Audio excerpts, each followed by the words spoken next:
seems like a perfect time, Eric, to bring up Giannis because he kind of had some things to say over the summer, and it seems like they need to get back to their winning ways, even though they've been winning. And injuries kind of, hurt them the last couple of years.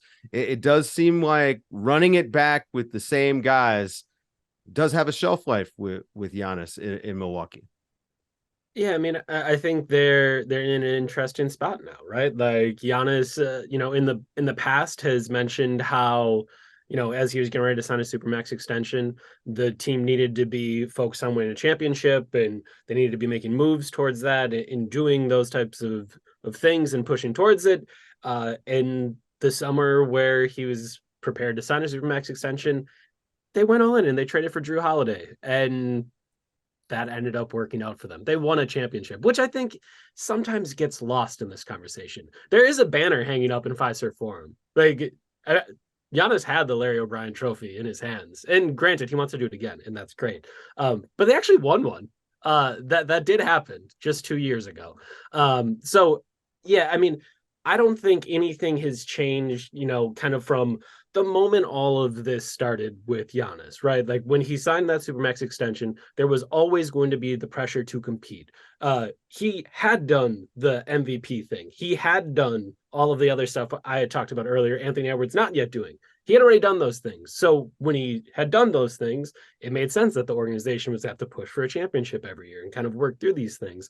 And I think the tough part about what he said about kind of everyone pushing in the same direction and trying to push in for a championship and do everything that they can is that when you look at the championship odds in the last 2 seasons, the Bucks were in the top three.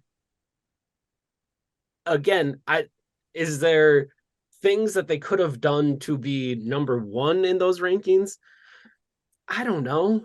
Like if we're talking about moves that they could have made that could have put them there, I mean, maybe there is some small stuff on the periphery that could have pushed them just slightly higher. But if you're talking about the NBA in its current iteration, without the massive cap spike that gifted the Warriors Kevin Durant, we haven't had a favorite like that. That's not how the league in its current form kind of exists. Like you just want to be in the contention mix and then hope everything hits right. In the last 2 years, Chris Middleton getting hurt in the playoffs and Giannis getting hurt in the playoffs, everything didn't hit right. And sometimes that's just the way it goes. But I can see why Giannis would be like, I haven't won a championship in 2 years, and it would want to make sure that the organization is continuing to push for that. I think that's almost just a fact of the difference between, certainly not every fan or media person is process facing as we are, but we see things and you say, oh yeah, they're thereabouts every year. What more do you want? Then you need to get some breaks. I think that's right.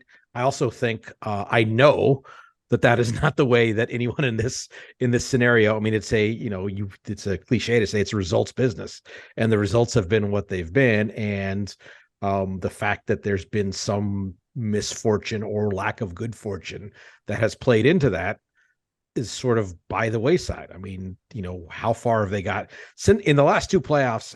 How far have they gotten? How many playoff series have they won in those last 2 seasons? And reasons why, sure.